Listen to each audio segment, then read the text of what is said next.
Just trying to keep my head straight. Get up on the next day. This right here, in the summer, it's really fun to slide down it. There's another one a little bit further back into the woods. It's like literally the perfect slide. And when you go up into the deep water, it is so beautiful. And the sun. Cute. Wake up in the morning and I'm based. This is official Lil B merch, by the way. We don't wear that fake shit around here. And he just dropped a new collection, so you should go check that out. Base World merch, you know the vibes? Yeah, cool. I literally hear Betty in my head right now singing, wake up in the morning and I'm based. She does it so good. She's like literally just like flawlessly rolls her hips. I wish I could be Betty. I don't. I like being myself, but Betty is a queen. We love her. Okay. Woo! I slipped. Hi guys, it's Big. Welcome to my channel. Damn. Okay, so hi guys, it's Big. Welcome back to my channel. I'm standing in the middle of the river right now because why not? And yeah, I just wanted to come in and talk to you guys today. Today is my best friend and my angel's birthday. Trevor Dylan Goodridge, he would be 28 today, but he is no longer with us in human form. So I wanted to dedicate today's video to him, and I'm going to upload it today so that it can actually come out on his birthday. This is my video. Here we are. Let's get started. Okay. So I want to talk to you guys about my favorite memories of Trevor, and I guess like what he means to me and what our friendship means to me, even now that he is gone. 5 years since he has left us. So I guess I will start out with my most fond memory with Trevor, and literally, like, y'all might think this is the stupidest thing in the world, but this is literally the memory that I hold the most dear and probably will forever. Trevor used to live with our friend Louie. Louie's mom was Trevor's mom. Like, she took him in, she was his mom. And so I would always go to Louie's house to hang out with Louie and Trevor, and we were just like the 3 BFFs. That's just what we did. I think I was about 17, but Louie wasn't there for some reason, and it was just Trevor and I don't think Louie's family was there. I think everyone was out of town except for Trevor. And so I came over and I was hanging out with Trevor, and I don't know what happened. We were like watching music videos or something, and Trevor had this like computer. It was his computer, but it was in Louie's room. And so we're in Louie's room watching his TV, and I don't know why this popped into my head. I think I played the Naked Mole rap because we were listening to Champagne Taste.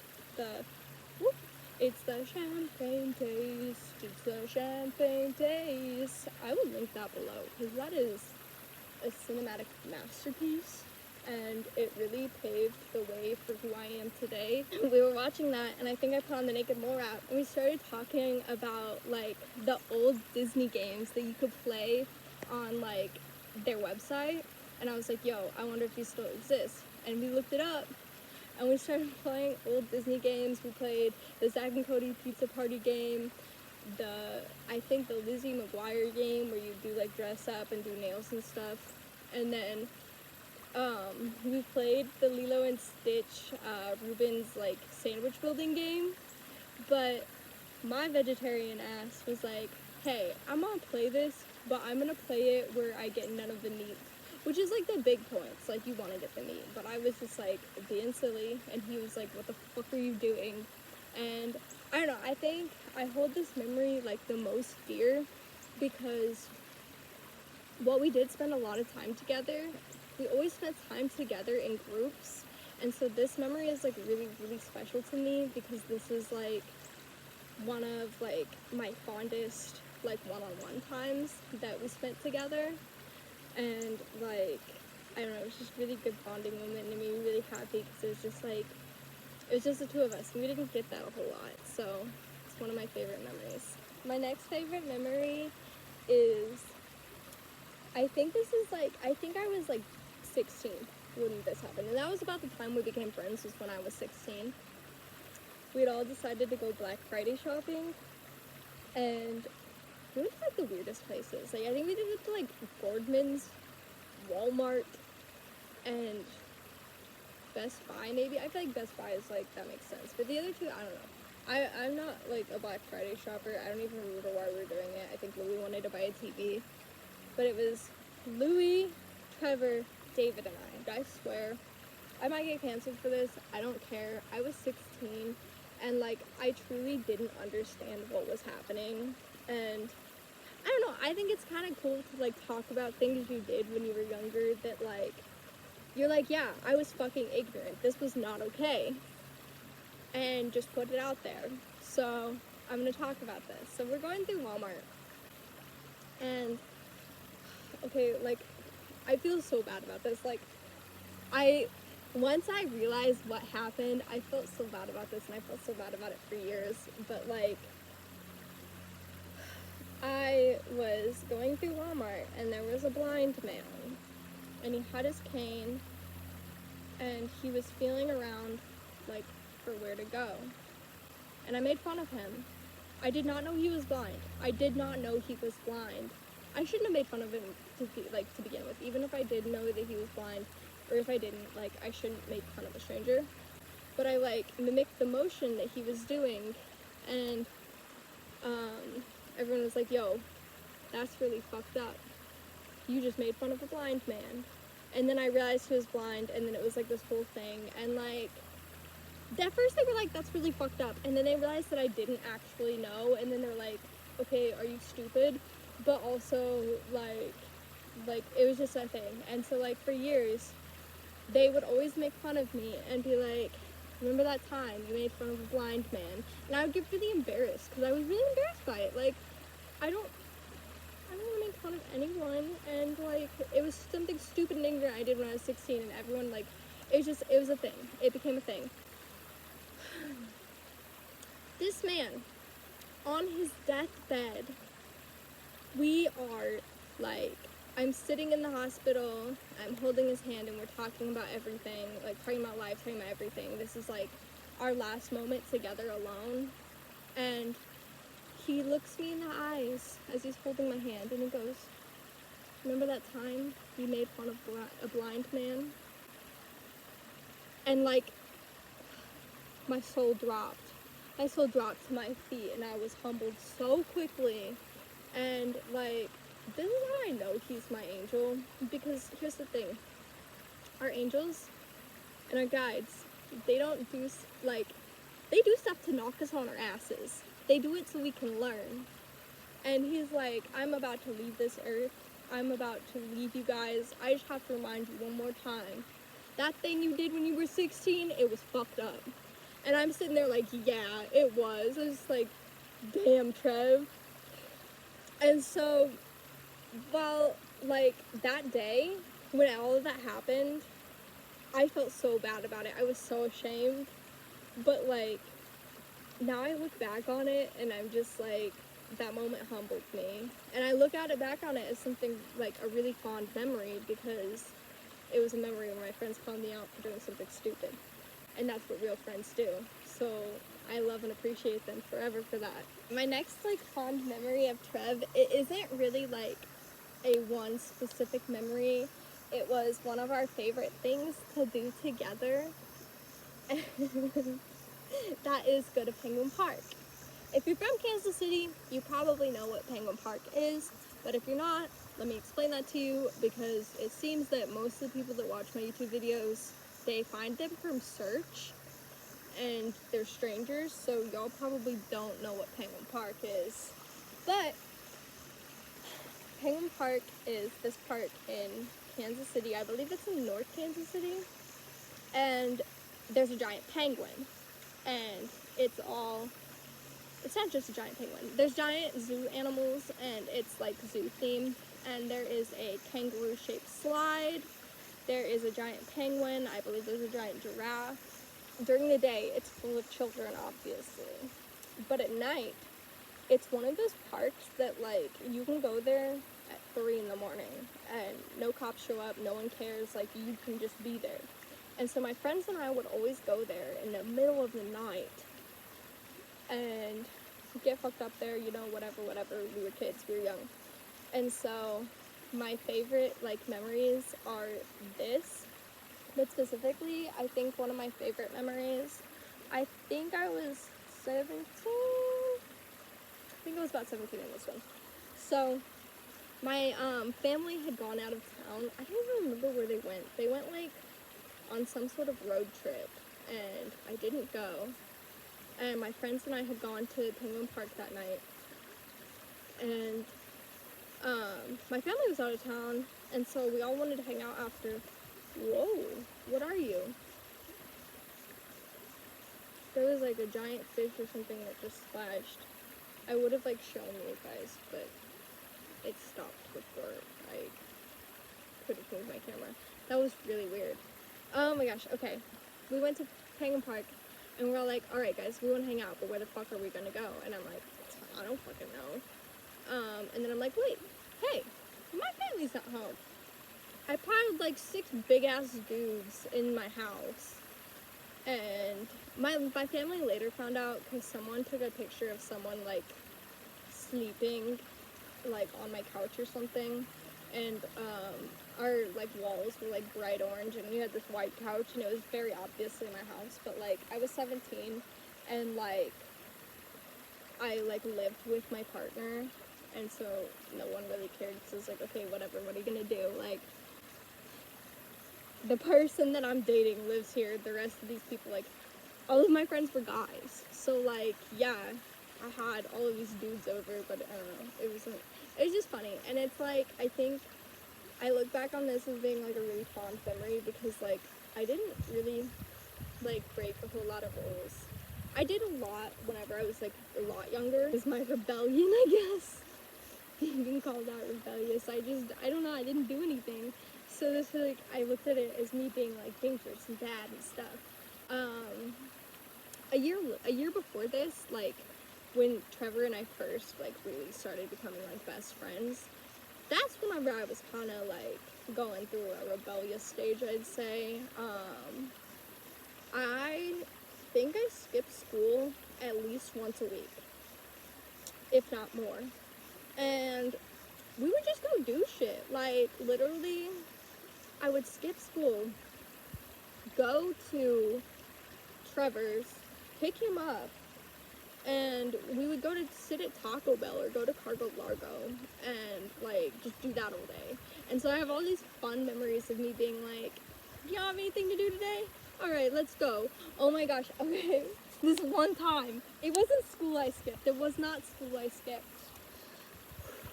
It was summer school. And it wasn't summer school. Okay, I did not skip school. I skipped like detention for to make up time because I had skipped so much school.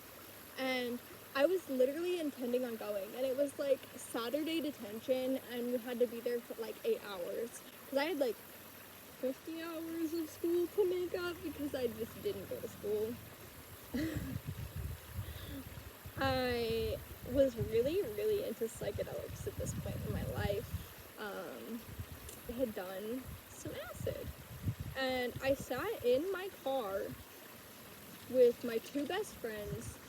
That's a pretty bird. I sat in my car with my 2 best friends, like parked car, not moving, on drugs. We were at their house and Louis thought that it was like we were being too loud and we were gonna get in trouble. And so we're like, cool, let's go sit in the car. And so we sat in my car just in a driveway for hours. And this was actually the night that Trev told me that like he wasn't gonna live past 25. And I was so not ready to hear that. I was 16, he was my best friend in the entire world, and so I just straight up told him, no, that's not true. Don't lie to me. Like, I got really mad. And I eventually got over it. I was so upset. And the next morning I was supposed to go to this 8 o'clock detention. And so yeah, that didn't happen. I think like 7 a.m. maybe, and we're still in the car. We've just been chilling in this car, just like doing whatever. Like, it didn't even matter. I'm supposed to be at the school, which is an entire city away. Like, I did not go to school or live in the city that they lived in, and it was like 20 minutes away. I'm like able to drive now, like I'm sober, but like I'm not going. And so we were like, all right, let's take a picture to make my mom think that like I'm here. Because my mom would always like ask me to send her pictures of stuff to prove that I wasn't lying, because she always thought I was lying about everything.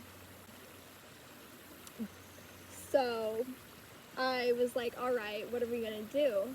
And Louis goes, dude, all you gotta do is go to the library, take a picture of you holding a book at the library, and she'll never know. You're supposed to meet in your school library.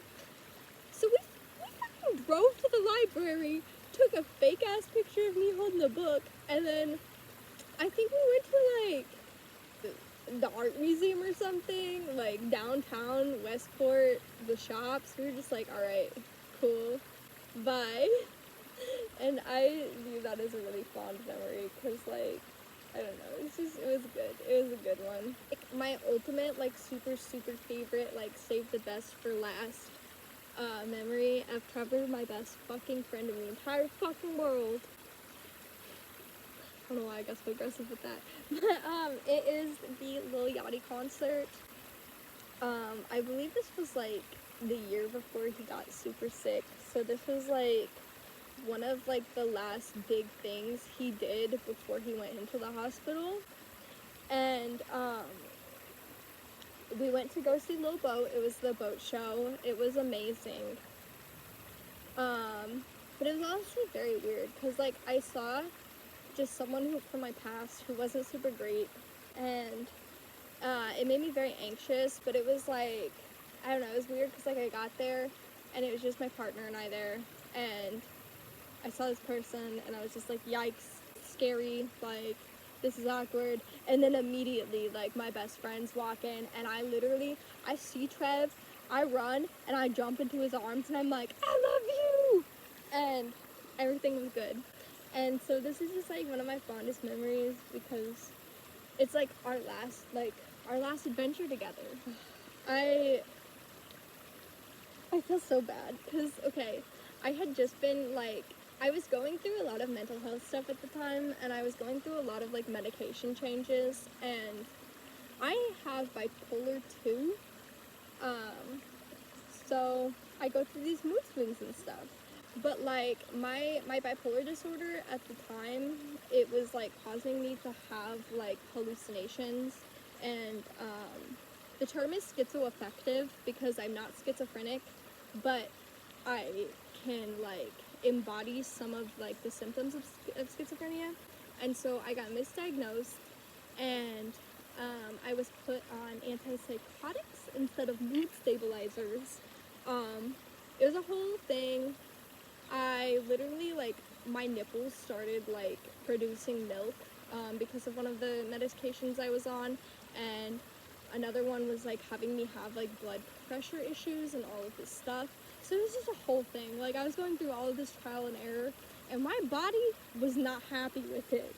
And so we're at this concert, and I'm like packed into this crowd, and at one point, like, I just like, I'm having a hard time breathing, and I'm like literally going like this to try to like, because I'm short, I'm 5 foot, so I'm like trying to go like this to like get my breath and like get everything out. Like, I don't know what to do right now. And oh my gosh, I freaking passed out. I literally just honk and pass out, and I fall back on Trevor, and this man holds me up. But it was this whole thing. And yeah, besides that, the concert was great. Like, Lil Yachty did great. We stood in line, we got to meet him. I was the very last person in line, and this man's like, he was done. He literally told everyone to come meet him, and then everyone did, and I think he was like so overwhelmed by it.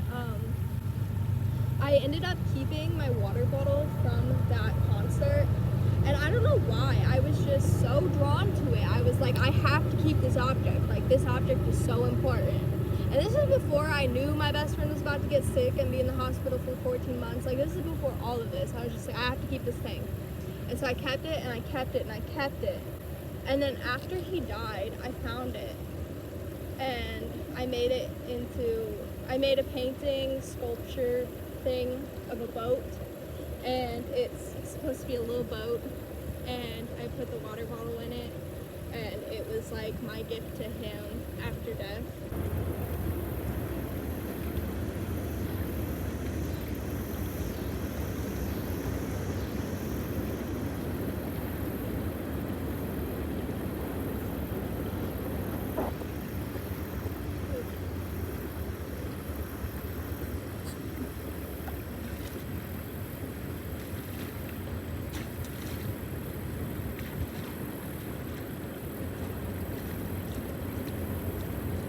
I'm waiting for the noisy train to leave because I can't talk with the train. I want my fucking ass.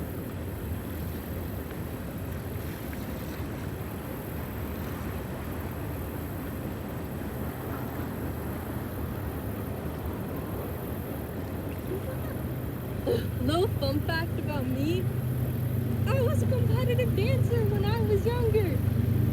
And so I know like a lot of dance stuff, but a lot of my like childhood dance stuff is knocked out. But I know what a pirouette is. I know what like this is first position, second. You can't see me, but yeah.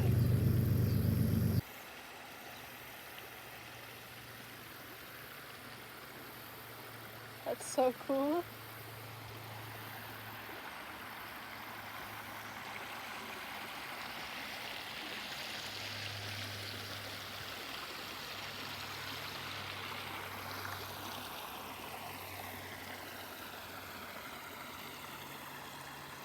But now I want to talk to you guys about the last year and a half of our time together, because this is like a really monumental moment in my life, and there was a lot of like tough growing that I had to go through at this time, and like this is the hardest period of my life, and I've like never for real like talked about how hard it was like on the internet.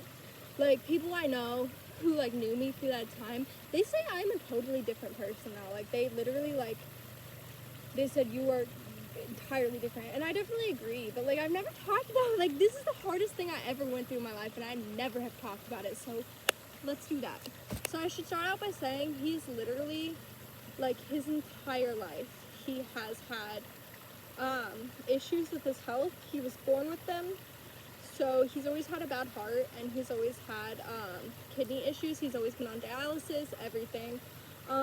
So yeah, we also got to spend a lot more time together than I think like I did with a lot of my other friends like growing up, because like he couldn't work because of his health issues, so like he had a lot of free time, and he spent a lot of that time with me. Bless your fucking heart, baby. Like, thank you. The summer that I moved out of my mom's house, and the summer before I started college, he had a heart transplant. So he had one of those like robot hearts put into his heart, or put into his chest. And we were like, cool, great, scary thing is over. And I remember he was the first friend to come over after we moved into our place, and like I have this really cute video of him holding Bugsby, and it's literally like my favorite video of him. It's literally like, it is the moment that my tattoo is based off of. So there's him, and there's Bugsby, and she's sitting on his shoulder, and she goes like, and starts to crawl up him, and he goes, "Where are you going?" And it just like, I watched that at least 50 times the day after he died, because I was so emotional. Everyone thought everything was cool. We're like, okay, cool, you had this big surgery, we all came and visited you, like everything's cool now. And then a lot of this is like really like fuzzy for me, because it was like, again, trauma. And like, okay, fun fact, when you're depressed, you have memory loss. So I didn't really know this at the time, and so I thought that like there was something wrong with me, because like I didn't understand why I couldn't remember anything. So like, I just want to get that out there and say that like, if you're going through something traumatic and you're having trouble remembering anything, there's nothing wrong with you. It is depression memory loss, and it's a real fucking thing, and look it up. The month that I started school, which was August, I started school at the Kansas City Art Institute. Fuck you guys. And my best friend went into the hospital. And I didn't know this at the time, but he would not leave that hospital. He would stay there for 14 months, and after those 14 months were over, he would decide that he wanted to get taken off life support. And none of us knew that. And my actions may have been a lot different if I did know that. But I had just started school, and I was constantly, for a year, for those 14 months, my heart was being pulled in two directions, because like I saw school as like my future, my career, my success. And then I saw this as like my best friend is literally like on his deathbed, and I didn't know what to do. So like I was like trying to split up my spoons is an energy. So like, let's say I had 14 spoons and that's all I had. 7 of those were going to school, and 7 of those were going to him.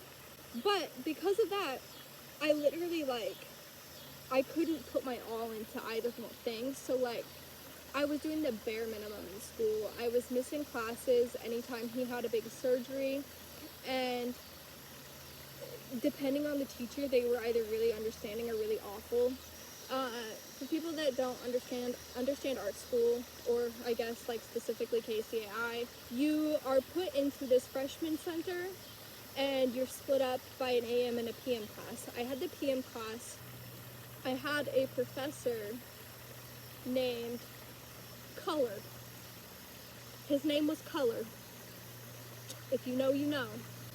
He was a terrible, terrible man. And I believe he actually had he was in a different department. He was actually in the department I did my major in at one point, but I think he had a relationship with a student, and so they moved him to foundations. And there was always this rumor of if a teacher did something wrong, they would be punished by getting moved to the freshman center, which to me this makes no sense, because you have a relationship with a student.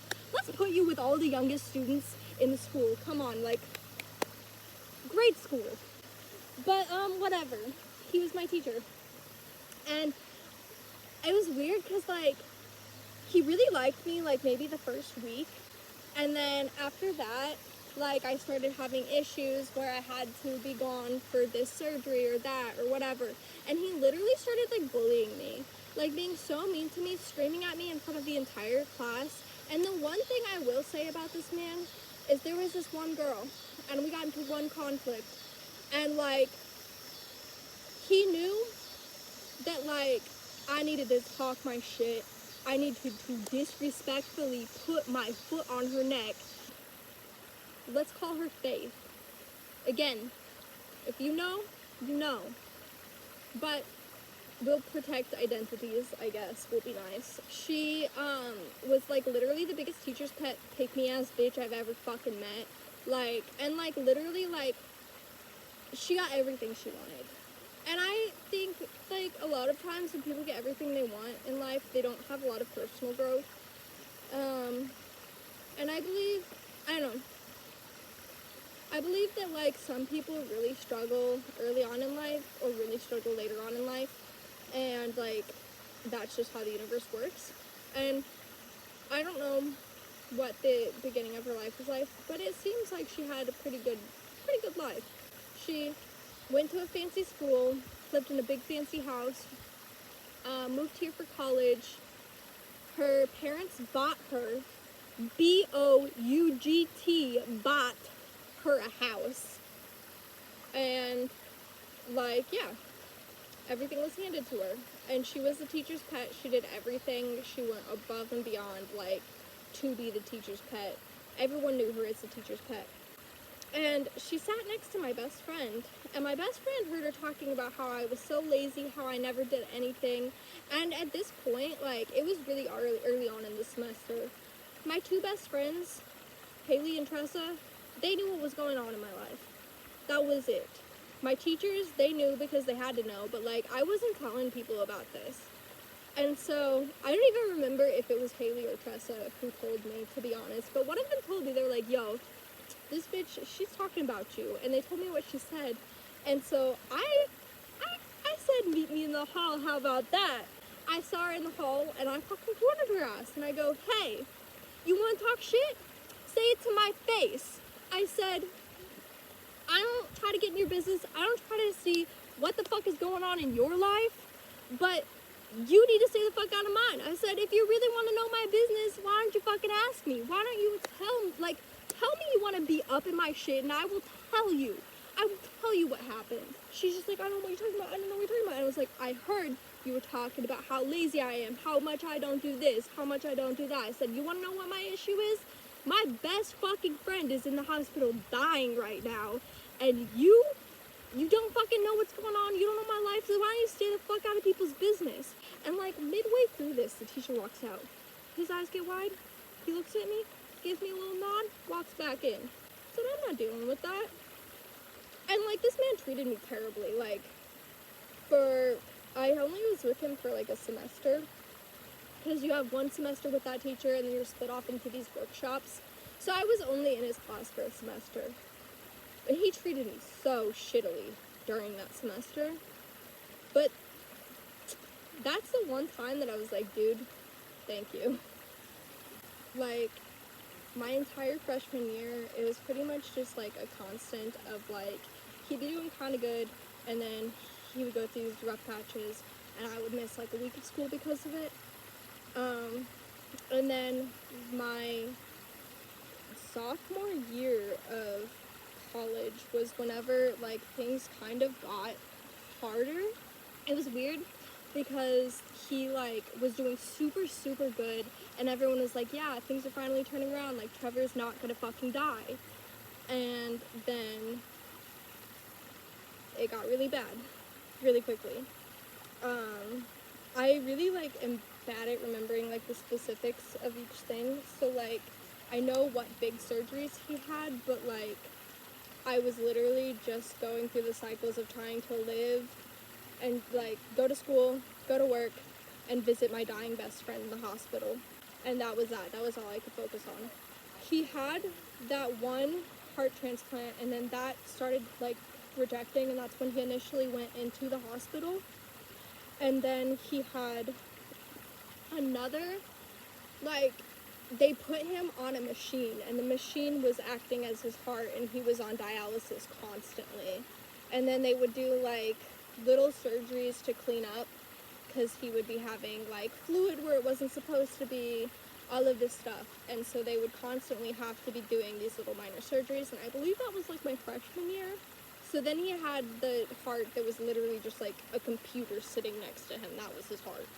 And then he had been on this waiting list for like, so when people die and they donate their like their body parts, a lot of people don't really know like where that goes, but like my best friend, that's where that goes, because he literally had to do that. And so he was on the waiting list to get a heart and kidney transplant for most of those 14 months. And they had taken him off because he was too weak at one point, and then they put him back on, and then they had taken him off, and then it was like, yo, this is life or death. And he got put right at the top of the list for a heart transplant and a kidney transplant because like he was going to die. He got the surgery, everything went great, and like we were just waiting on like him to heal. The doctors kept saying, hey, when you're strong enough, we can like, you can go home. And so he was like, we were all preparing for him to go home. Like that's what we thought was gonna happen. And for like 2 or 3 months, everything seemed so good, everything seemed perfect.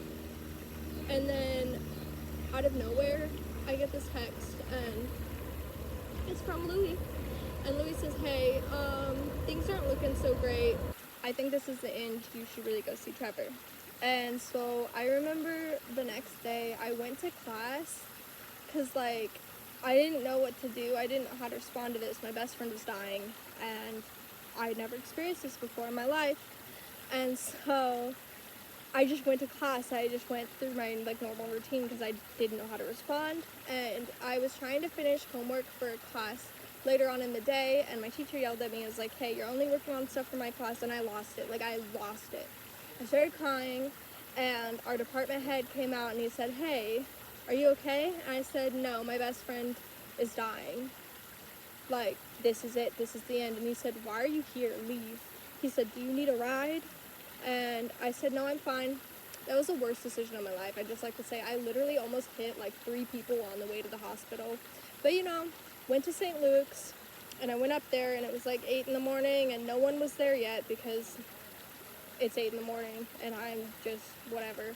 But I was honestly kind of happy because like it was 8 in the morning, no one was there yet. So like for 3 hours, I just got to be alone with him. We got to talk about everything. We sat there, we made a list, and he said, hey, you know how I told you that I want you to like help me make a garden when I get out of here? Well, I'm not getting out of here, so can we make a list of things, and can you make a memorial garden for me? And I still haven't done that because I don't really have like a location to do that yet, but like I have all the information, I've done the research on the things.